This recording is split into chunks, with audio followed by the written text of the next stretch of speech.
이번 시간에는 창작과 감상에 대한 말씀을 드리겠습니다. 즉 예술 활동에는 목적이 두 가지 목적이 있다는 것입니다. 이중 목적이라고 하는데 창작이라는 목적과 감상이라는 목적으로 나눌 수가 있겠습니다. 예술 활동에는 창작과 감성이라는 두 가지 측면이 있기 때문입니다. 예술 활동의 이러한 두 가지 측면은 분리된 별개의 측면이 아니라 통일적인 하나의 활동의 두 측면입니다. 즉 창작에 있어서도 감상이 뒤따르게 되고 감상에 있어서도 주관작용에 의한 부가창조가 뒤따르게 되는 것입니다. 즉 창작과 감상은 떨어질 수 없는 불가분의 관계에 있는 것입니다. 그러면 왜 하나의 예술활동에 창작과 감상이라는 두 측면이 있을까요? 창작은 무엇 때문에 필요하며 감상은 또 무엇 때문에 필요하겠습니까? 왜 창작과 감상은 불가분의 관계에 있다고 하는 걸까요? 이에 대해서 한번 생각을 해보기로 하겠습니다. 통일사상의 입장에서 본다면 창작과 감상은 두 가지 욕망에 의해서 이루어지는 실천활동입니다. 즉 창작은 가치 실현욕에 의해 근거하여 행해지면서 또 감상은 가치 추구욕에 근거하여 행해지게 됩니다. 그러면 인간은 무엇 때문에 이 두 가지 욕망을 갖게 되었을까요? 그것은 이중 목적을 달성하기 위해서입니다. 즉 가치 실현욕은 전체 목적의 달성을 위해서이고 그리고 가치 추구욕은 개체 목적의 달성을 위해서 인간에게 주어져 있는 것입니다. 즉 하나님은 인간으로 하여금 창조 목적을 달성하는 데 필요한 추진력과 충동력으로서 인간에게 욕망을 부여하셨던 것입니다. 전체 목적은 비록 인간에게 자각되지 않는다 하더라도 인간의 잠재의식 속에 깃들어 있습니다. 그리고 이러한 창조 목적을 실현하는 데 필요한 욕망이 아울러 잠재의식 속에 주어져 있습니다. 그 때문에 인간은 진실되게 살고 선한 행위를 하고 미를 창조하면서 인류에게 봉사하고 하나님을 기쁘게 하고자 합니다. 창작은 이와 같은 전체 목적을 달성하려는 욕망, 즉 가치 실현욕에 기인하는 것입니다. 인간은 또 자기 자신을 위해서 살고 있다고 합니다. 그러나 그렇다 보니 인간은 대상에서 가치를 발견함으로써 기쁨을 얻고자 하게 되는 것입니다. 이것이 가치 추구욕입니다. 감상이라는 행위는 이 가치 추구욕에서 유래합니다. 이와 같이 감상은 개체 목적을 수행하고자 하는 욕망에 기인하고 있는 것입니다. 그런데 전체 목적과 개체 목적은 하나님의 창조 목적에서 온 것입니다. 하나님은 기쁨을 얻기 위해서 인간을 창조하셨다고 말씀을 드린 적이 있습니다. 이것은 하나님 편에서 보면 창조 목적이지만 인간 측에서 말하자면 피조 목적입니다. 곧 존재 목적이라는 것입니다. 이 목적이 하나님과 전체를 기쁘게 하고자 하는 전체 목적과 자기가 기쁘고자 하는 개체 목적의 두 가지가 있는 것입니다. 이와 같이 창작은 작가가 대상의 입장에서 주체, 즉 하나님과 인류 등 전체를 위하여 가치를 나타내는 행위이며 감상은 감상자가 주체의 입장에서 대상인 작품으로부터 가치를 향수하는 행위입니다. 어떤 것이든 궁극적으로는 하나님의 창조 목적에서 유래하고 있습니다. 근데 오늘날 대부분의 예술가들은 그와 같은 본연의 입장을 떠나서 자기 중심적인 예술에 빠져 있습니다. 이것은 실로 안타까운 현상이라 하지 않을 수 없습니다. 그러나 장차 창작과 감상의 참된 의미를 깨닫게 되면 예술가는 사명감을 갖고 본연의 예술 활동을 영위할 수 있게 될 것입니다.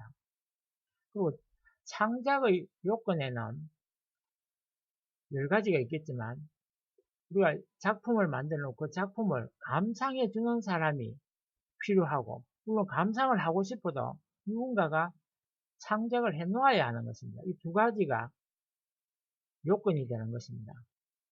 마찬가지로 예술에 있어서 창작 활동의 측면을 이해하려면 창작의 요건을 바르게 파악할 필요가 있습니다. 창작에는 창작의 주체가 갖추어야 할 요건, 즉 주체의 요건과 대상이 구비해야 할 요건, 즉 대상의 요건이 있습니다.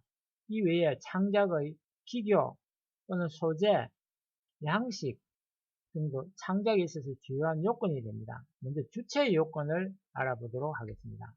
주체의 요건이라는 것은 주체의 그러니까 모티브, 주제라든지 또는 구상, 대상의식, 개성 등이 다루어지게 됩니다. 모티브, 주제, 구상이라는 것은 예술작품의 창작에는 먼저 창작의 동기, 즉 모티브가 반드시 있어야 하며 그 모티브에 따라서 일정한 작품을 만들고자 하는 창작 목적이 세워집니다. 다음에 그 목적에 따라서 주제가 세워지고 그 테마에 따라 구상이 세워지게 됩니다. 주제란 창작할 때 다루어지는 중심적인 과제를 말하며 구상은 그 주제에 부합하도록 작품이 갖추게 되는 내용이나 형식에 대한 구체적인 설계도, 계획을 뜻합니다. 예컨대 한 화가가 가을 풍경을 보고 아름다움에 감동되어 그림을 그리는 경우를 생각해 봅시다. 그때의 감동이 모티브이며 그 동기에 의해서 가을의 경치를 그림으로 나타내겠다는 목적이 세워지며 그 목적을 토로하여 주제가 세워집니다. 예컨대 특히 단풍나무에서 받은 인상이 강해서 그것을 중심으로 가을을 표현하고자 한다면 가을의 단풍 따위의 주제가 결정될 것입니다. 그리고 주제가 결정되면 산, 나무, 강, 하늘, 구름 등은 어떻게 배치하며 색은 어떻게 칠할까 하는 등의 구체적인 구상이 세워지게 됩니다. 하나님에 있어서 피조세계의 창조도 예술가의 창작과 같이 표현할 수 있습니다. 즉 먼저 창조의 동기로서 모티브가 있게 됩니다. 그것이 사랑을 통하여 기쁘고자 한다는 정적인 충동, 즉 하나님의 심정입니다. 그리고 그 자신을 닮은 사랑의 대상으로부터 만물을 창조하고자 하는 창조 목적이 세워집니다. 그리고 인간, 아담, 해와라는 주제가 정해지고 그로부터 인간과 만물에 대한 구체적인 구상, 즉 로고스가 세워진다라는 식으로 표현할 수가 있을 것입니다. 하나님의 창조에 있어서 하나님의 성상 내부에서는 심정을 토로한 한 목적을 중심하고 내적 성상, 즉 지정의를 말하는데 내적 성상과 내적 형상, 관념이나 개념, 법칙 등을 우리가 형상이라고 하는 내적 형상이 수수작용을 하여 구상이, 즉 로고스가 형성되면서 이러한 사위기대의 형성은 그대로 작가들의 창작의 경우에도 이루어지게 됩니다. 즉 예술가는 모티브를 중심으로 주제를 세우고 그 주제를 실현하는 방향으로 내적 성상과 내적 형상이 수수작용을 합니다. 이것이 구상입니다. 이것은 하나님의 창조에 있어서의 내적 발전적 사위기대 형성에 해당하는 것입니다. 이에 대한 도표는 다음 차트에서 보여드리고, 무슨 로댕의 작품의 하나인 생각하는 사람은 또 단테의 신곡 중에 지옥편에 근거하여 구상된 것으로서 지옥의 문 상단 중앙에 앉아있는 시인의 상입니다. 이것은 불안과 공포와 격앙 속에서 신음하는 지옥의 사람들을 바라보면서 명상에 잠겨있는 한 시인의 모습으로서 생각하는 사람을 만들 때의 로댕의 모티브는 단테의 신곡을 읽고, 특히 지옥편을 읽고 지옥의 고통을 면하려면 지상에서 인간은 누구나 선한 생을 해야 한다는 강한 충격이었음에 틀림없습니다. 그리고 주제는 생각하는 사람일 따름이며 웅크리고 앉아서 깊이 명상하고 있는 남자의 모습은 바로 그의 구상의 소산입니다. 그런데 주제가 똑같은 생각하는 사람으로서 한국의 신라시대 때의 작품으로 알려진 금동미륵 방가사유상이 있습니다. 이것은 로댕의 작품과는 전혀 다른 모습을 나타내고 있습니다. 미륵 방가상은 석가모니의 가장 우수한 제자였다는 미륵이 중생을 구하기 위해서 다시 오시는 것을 기다리는 민중의 마음이 모티브가 되었습니다. 그 입가에는 중생의 구제에 대한 자신감이 넘치는 듯한 미소가 감돌고 있습니다. 로댕의 생각하는 사람의 경우는 지적인 고뇌의 고민의 면을 강하게 풍기고 있으나 미륵보살의 경우는 정화된 정이 중심이 되면서 대단히 숭고하고 고귀한 그런 성스러운 상으로 표현되었습니다. 동일한 주제의 이러한 양자의 차이는 동기와 구상의 내용이 다른데 기인한 것입니다. 그리고 주체의식의 또 반대로 상대적으로 대상의식이라는 것이 있는데, 대상의식이라는 것은 무슨 창작이란 예술가가 하나님과 전체 앞에 대상의 입장에 서서 미의 가치를 나타내므로써 주체인 하나님이나 전체, 즉 인류나 국가나 민족을 기쁘게 하고자 하는 활동이므로 작가는 먼저 대상의식이 확립되지 않으면 안됩니다.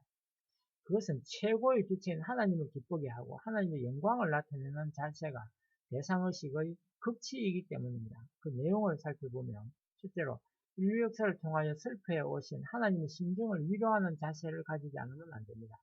하나님은 기쁨을 얻기 위하여 인간과 우주를 창조하시고 인간에게 창조성까지 주셨습니다. 따라서 인간의 본래의 존재 목적은 무엇보다도 하나님을 기쁘게 해드려야 하며 창조 활동도 먼저 하나님을 기쁘게 하기 위하여 행해져야 하는 것입니다. 그런데 인간은 하나님으로부터 떠남으로써 하나님을 기쁘게 해드리고자 하는 의식을 잃어버렸습니다. 이 사실이 오늘날까지 하나님의 슬픔으로 남아져 있는 것입니다. 그러므로 예술가는 먼저 무엇보다도 하나님의 역사적인 슬픔을 위로해 드리는 입장에 서야 합니다. 둘째는 예술가는 하나님과 더불어 복귀의 길을 걸으신 예수님을 비롯한 수많은 성인이나 의인들을 위로하는 자세를 갖지 않으면 안 됩니다. 그들을 위로한다는 것은 그들과 더불어 괴로움과 슬픔을 같이 해온 하나님을 위로해 드리는 결과가 되기 때문입니다. 셋째로 예술가는 과거와 현재의 선한 사람들, 의로운 사람들의 행위를 작품에 표현하고자 하는 자세를 갖지 않으면 안 됩니다. 즉, 예술가는 죄악 세계의 사람들에 의해 박해받다 왔고 지금도 핍박받고 있는 그러한 사람들의 행위를 작품에 표현함으로써 하나님의 섭리에 협조하려는 자세를 가져야 합니다. 넷째로 예술가는 다가올 이상세계의 도래를 사람들에게 알리지 않으면 안 됩니다. 따라서 예술가는 미래에 대한 희망과 확신을 가지고 작품 활동을 해야 합니다. 그러한 행위를 통하여 하나님의 영광이 표현되기도 하기 때문입니다.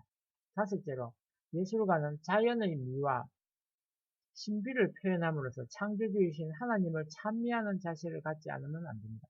하나님은 인간의 기쁨 때문에 자연을 지으셨으나 인간이 타락함으로써 미를 통하여 기쁨을 얻는 부분이 적어져 버렸습니다. 그러므로 예술가는 하나님의 속성의 표현인 자연에 대하여 경외의 존경, 외경의 심정을 지니면서 자연의 깊고도 오묘한 미를 발견하여 하나님의 창조의 신비를 찬미하고 사람들을 기쁘게 하는 것이 바람직한 것입니다. 예술가가 이와 같은 대상의식을 가지고 창작의 전력을 투입할 때 하나님으로부터의 은혜와 영계로부터의 협조를 받을 수 있습니다. 따라서 거기에 참된 예술작품이 생겨나게 되며 그렇게 될 때 그 작품은 예술가와 하나님과의 공동 작품이라고 할 수 있을 것입니다. 실제로 르네상스 시대의 예술가들 중에는 그와 같은 대상의식을 가지고 창작 활동을 한 사람들이 적지 않았습니다. 예컨대 레오나르도 다빈치, 또 라파엘로, 미켈란젤로 등이 그러했습니다. 고전주의 음악의 완성자인 베토벤도 그와 같은 대상의식을 가지고 작곡을 했습니다. 그래서 그들의 작품은 후루의 명작이 된 것입니다. 그리고 창작의 요건 중에는 대상의식이 있다고 말씀을 드리는데 그 대상의식 중에 하나가 개성입니다. 인간은 하나님의 개별상의 하나하나를 담도록 지어진 개체상입니다. 그러니까 개성체인 것입니다. 그래서 창작에 있어서도 예술가의 개성이 작품을 통하여 표현되어야 합니다. 창작은 작가의 개성, 신으로부터 부여받은 천부적인 개별상의 예술적 표현이기 때문입니다. 그리고 예술가는 개성을 발휘함으로써 하나님을 기쁘게 하고 사람을 기쁘게 해야 합니다.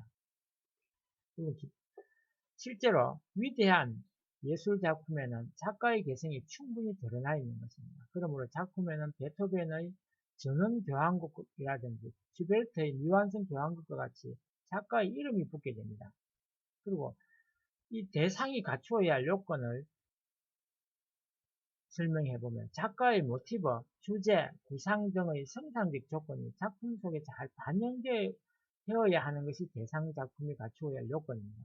그러기 위해서는 그 성상적 조건을 나타내는데 가장 적합한 재료를 사용할 필요가 있습니다. 그리고 그 재료를 사용하여 창작할 때 작품에서의 물리적인 요건, 즉 구성 요소의 최고의 조화를 나타내게 하지 않으면 안 됩니다. 이것이 형상적 조건입니다. 예술 작품 속에서 물리적 요소가 잘 조화되어야 한다는 말은 앞서 제가 말씀드린 것 같이 많은 예술가나 미학자들이 공통적으로 주장을 했습니다. 즉 물리적 요소의 조화란 선의 율동이라든지 형태의 조합의 조화, 공간의 조화, 명암의 조화, 색채의 조화, 음률의 조화, 회화에서의 양감의 조화, 또 성분 분할의 조화라든지 무용에서의 동작의 조화 등을 말합니다.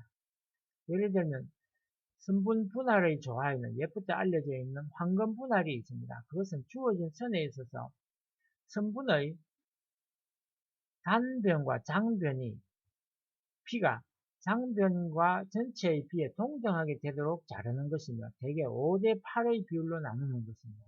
이 비율을 사용하면 형태적으로 안정감을 주어 미를 느끼게 된다고 하는 것입니다. 회화에 있어서 지평선의 상하 공간의 관계, 전경과 배경의 관계를 그와 같은 비율로 한다면 조화가 이루어지게 되며 피라밋이나 고딕 사원의 첨탑에 있어서 이러한 분할 방식이 적용되고 있습니다.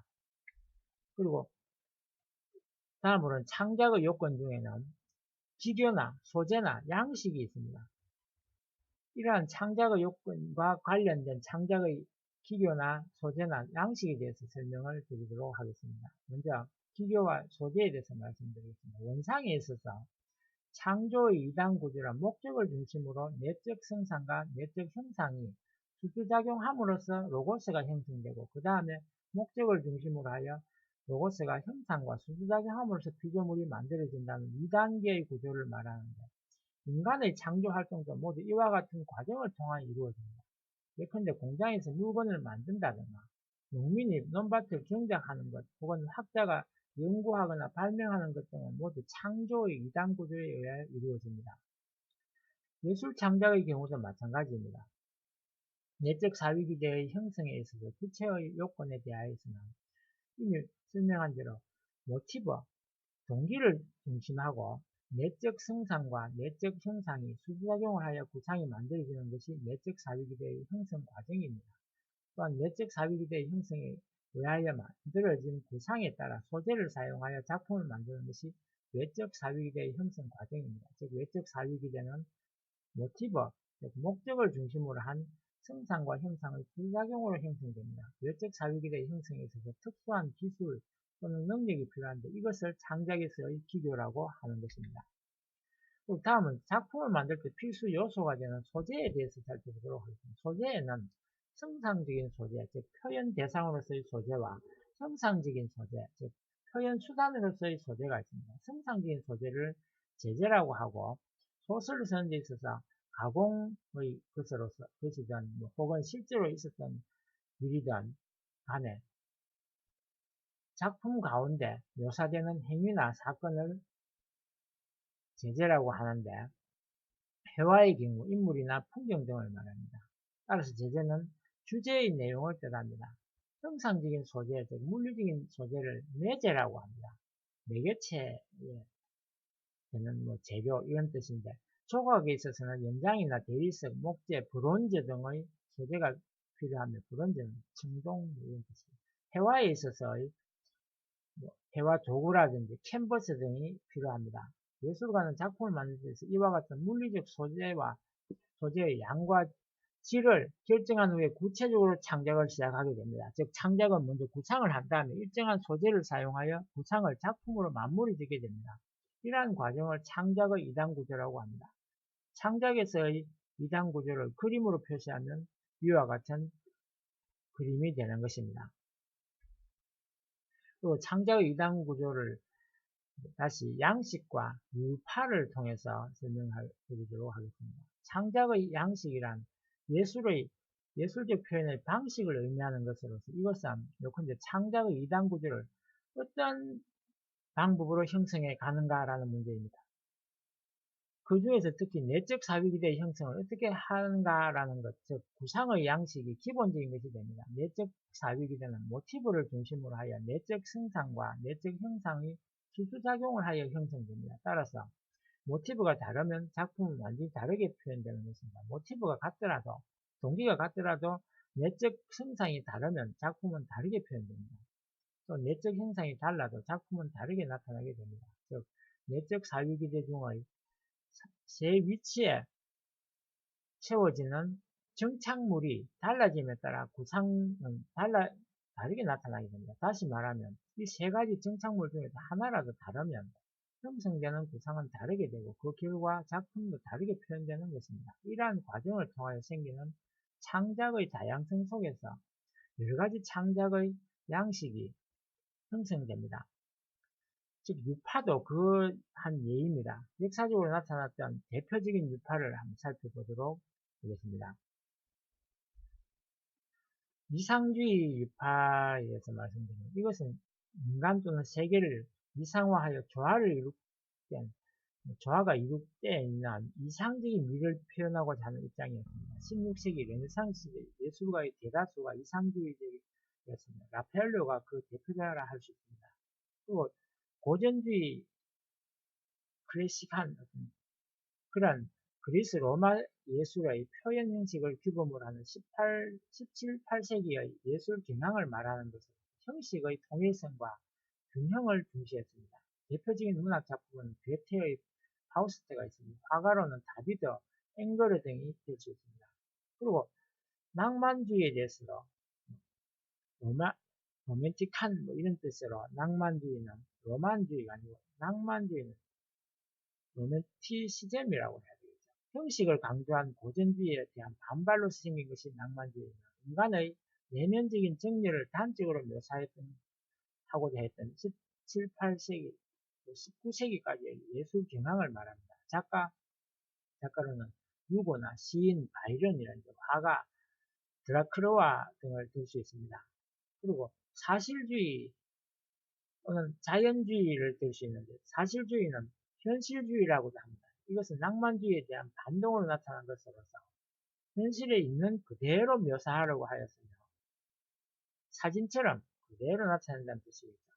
19세기 중반경에는 후반에 걸쳐서 중반경부터 후반에 나타나는 화가 고로라든지 또는 밀레라든지 루베라든지 작가인 플루베르 그 대표적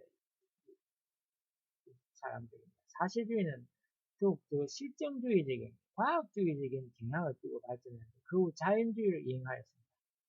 자연주의 대표적 작가로는 졸라를 들 수 있으며 미술상에 있어서는 사실주의의 자연주의는 크게 구별이 없었습니다. 그 다음에 이제 상징주의라고 할 수 있는데 상징주의는 현실주의 혹은 자연주의에 대한 반발로서 19세기 후반부터 20세기 초엽에 걸쳐서 나타난 것이 동네의 전통이나 형식을 버리고 감정을 상징적으로 표현하고자 했던 문학의 한 파였습니다. 시인 랭보가 그 대표라 할 수 있습니다. 그리고 인상주의가 그 다음에 나타납니다. 이것은 순차적으로 포착한 모습이야말로 사물의 진실된 모습이라고 하며 하여서 개별적인 순간적인 형태나 색채를 포착하려고 하였습니다. 19세기 후반에 프랑스를 중심으로 전개된 운동으로서 마네, 모네, 르누아르, 드가 등이 그 대표적인 화가입니다. 그 다음에 이제 표현주의가 나타나는데 인상주의가 외부로 들어오는 인상을 묘사한 데 대하여 반대로 인간 내부의 감정을 외부로 표현하고자 한 것이 표현주의입니다. 20세기 초엽에 인상주의에 대한 반발로 출연했으며 화가 칸딘스키, 마르크, 작가 레펠 등이 그 대표자입니다. 그 다음에 이제 입체주의가 나타나는데 20세기 초엽의 미술운동으로서 그 특색은 기하학적인 형체를 단위로 하는 구성에 있었으며 대상을 일단 단순한 형체로 분해한 후에 그것을 자기의 주관에 의하여 재구성하고자 하였습니다. 그 대표적인 화가가 피카소입니다. 그 다음에 이제 제가 소개드릴 내용은 통일주의입니다. 그것은 통일예술학 또는 통일 미학의 창작 태도에 대해서 말하고자 하는 것입니다. 그는 어떤 건지 제가 말씀을 드리려고 하는 겁니다. 제가 말씀드린 통일미학은 창조 목적을 중심으로 하여 이상주의와 현실주의가 통일된 것으로서 이것을 통일주의라고 제가 부르는 것입니다. 이 도표를 잘 보시기 바랍니다. 통일주의는 지상천국의 실현을 지향하고자 하고 있으므로 현실을 중시합니다. 그러므로 이것은 현실주의가 됩니다. 그러나 동시에 현실을 살면서도 본연의 세계를 복귀한다는 이상을 가지고 있으므로 이상주의이기도 합니다. 따라서 현실과 이상의 통일이 원리적인 창작 태도입니다. 예컨대 현실의 죄악 세계 속에서 창조 이상 세계를 동경하면서 고난을 극복해가는 희망에 찬 인간상을 그리는 것이 통일주의입니다. 통일주의는 하나님의 심정을 중심으로 한 심정주의입니다. 따라서 통일주의는 하나님을 중심으로 한 이상적인 사랑을 표현하게 됩니다. 거기에는 낭만주의적인 요소도 당연히 포함됩니다. 그러나 종려의 낭만주의를 그대로 포함한 것은 아닙니다. 남녀의 사랑을 그린다고 해도 하나님의 사랑, 인류의 참부모의 사랑을 중심으로 한 형제 자매로서의 이상적이고 현실적인 남녀의 사랑을 그리는 것입니다. 그런데 위에서 말씀드린 여러 양식이나 유파를 크게 구분해보면 넓은 의미에서는 현실주의와 이상주의로 나눌 수가 있습니다. 이때의 현실주의는 현실을 있는 그대로 묘사한다는 뜻의 현실주의가 아니고 그 당시에 현재 유행하던 유파라고 하는 뜻의 현실주의이며 이상주의는 인간이나 세계를 이상화해서 묘사한다는 뜻의 이상주의가 아니라 그 당시에 현재 유파에 반대하고 미래지향적으로 새로이 대두하고자 했던 유파라는 뜻의 이상주의인 것입니다. 따라서 과거의 유파는 어느 것이거나 처음엔 이상주의였다가 나중에는 모두 현실주의 입장이 되어버리곤 했습니다. 통일주의는 이와 같은 의미의 현실주의와 이상주의 통일을 뜻하고 창작 양식 또는 창작 태도입니다. 그런데 이 통일주의적인 양식은 하나님의 심정과 창조 목적을 중심한 하나님의 창조 방식을 닮은 양식이기 때문에 작가의 개별적인 차이가 나타나면서도 양식 자체는 영원 불변입니다. 이상으로 창작 요소의 항목을 전부 마치고 다음에는 감상의 요건을 다루고자 합니다. 기대해 주시고 이번 강의는 여기서 마치도록 하겠습니다. 다음 강의도 부탁드리겠습니다.